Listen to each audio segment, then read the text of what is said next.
தொழுநோய் ஒரு தோல் நோயாகும். தொழுநோய் மைக்கோபாக்டீரியம் லெப்ரே என்ற கிருமியால் ஏற்படுகிறது. தொழுநோயால் பாதிக்கப்பட்டு சிகிச்சை பெறாத நபர்கள் இருமும் போதும் தும்மும் போதும் இந்நோய் கிருமி காற்றின் மூலம் பரவுகிறது. மைக்கோபாக்டீரியம் லெப்ரே கிருமியானது ஒரு நபரின் எதிர்ப்பு சக்தி குறையும் போது தொழுநோயின் பாதிப்புகளை ஏற்படுத்துகிறது.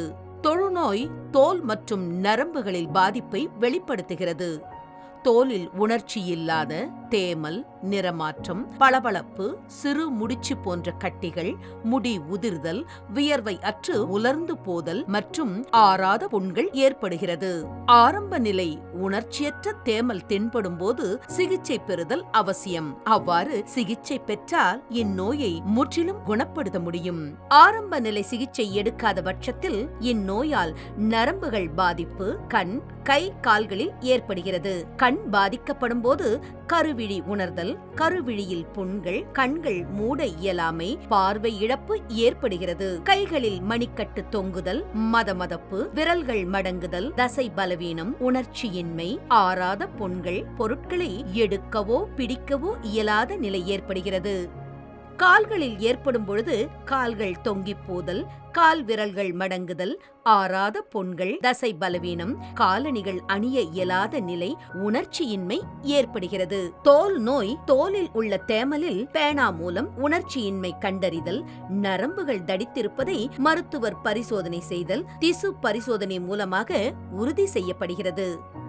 கூட்டு மருந்து சிகிச்சை 6 அல்லது 12 மாதங்கள் எடுப்பதன் மூலம் முற்றிலும் தொழுநோயை குணப்படுத்த முடியும்.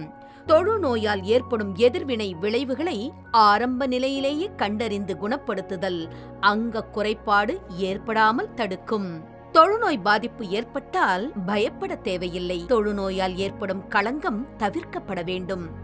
தனிமனித களங்கம் நோய் பற்றிய புரிதல் இல்லாமையால் ஏற்படுகிறது. மருத்துவரிடம் ஆலோசனை பெறுவதன் மூலம் இதனை தவிர்க்கலாம். குடும்பத்தில் அல்லது சமுதாயத்தில் ஏற்படும் களங்கத்தை போதிய விழிப்புணர்வு ஏற்படுத்துவதன் மூலம் தவிர்க்கலாம். தொழுநோயால் பாதிக்கப்பட்டவர்களை வெறுத்து ஒதுக்குதல் கூடாது.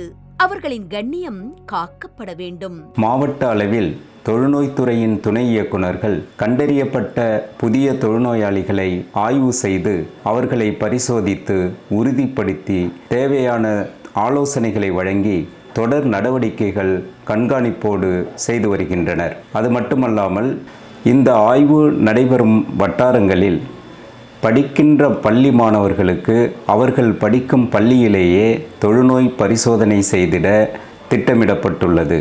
பள்ளி கல்லூரி மாணவர்கள் தொழுநோய் கண்டறிதல் முகாம் நடைபெறும் வட்டாரங்களில் ஒரு நபர் கூட விடுபடாத வகையில் பள்ளி மாணவர்களுக்கும் தொழுநோய் பரிசோதனை அவர்கள் படிக்கும் பள்ளியிலேயே நடைபெறும். நோய் பாதிப்பு உள்ள மாணவர்களின் விவரம் அவர்களின் பெற்றோர்களுக்கு தெரிவிக்கப்படும். அவர்கள் முழு சிகிச்சை பெற பெற்றோர்கள் ஒத்துழைக்க வேண்டும். தேசிய தொழுநோய் ஒழிப்பு திட்டத்தின் கீழ் சில குறிக்கோள்கள் இருக்கு. அதுல முக்கியமான விஷயம் பார்த்தீங்கன்னா நோய் பரவலை தடுப்பது. அதை தொடர்ந்து சைல்ட் டிரான்ஸ்மிஷன், குழந்தைகளிடம் அந்த நோய் பரவுவதை தடுப்பது, அங்க குறைபாடு டிஃபார்மிட்டிஸ் அது இல்லாமல் பார்த்துக்கிறது.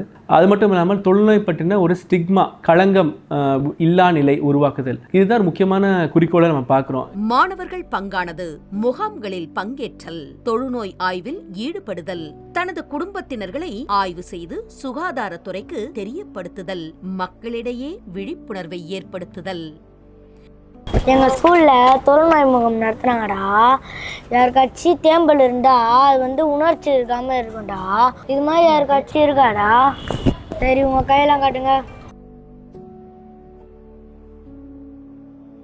அப்படி உணர்ச்சி இல்லாத தேம்பலாக இருந்தால் அது தொற்று நோயாக கூட இருக்கலாம். நீங்கள் அரசு மருத்துவமனையில் போய் காட்டினீங்கன்னா உங்களுக்கு சரி பண்ணுறோம். தொழுநோய் பரவல் இல்லாத, தொழுநோய் பாதிப்பு இல்லாத, தொழுநோயால் ஏற்படும் அங்க குறைபாடு இல்லாத, தொழுநோயால் ஏற்படும் களங்கம் இல்லாத தமிழ்நாடு இந்தியா படைத்திட அனைவரும் ஒன்றிணைவோம், உறுதி ஏற்போம். நோய் நாடி நோய் முதல் நாடி, அது தணிக்கும் வாய் நாடி வாய்ப்பச் செயல். ஒரு நோய் வருகிறது என்றால் அந்த நோய்க்கான மூல காரணம் அதையும் அறிந்து அதற்கு ஏற்ற தீர்வை தருவதுதான் சிறந்தது. தொழுநோய் இல்லாத தமிழ்நாடு இந்தியா என்னும் இலக்கை எட்டிட அனைவரும் உறுதியேற்போம்.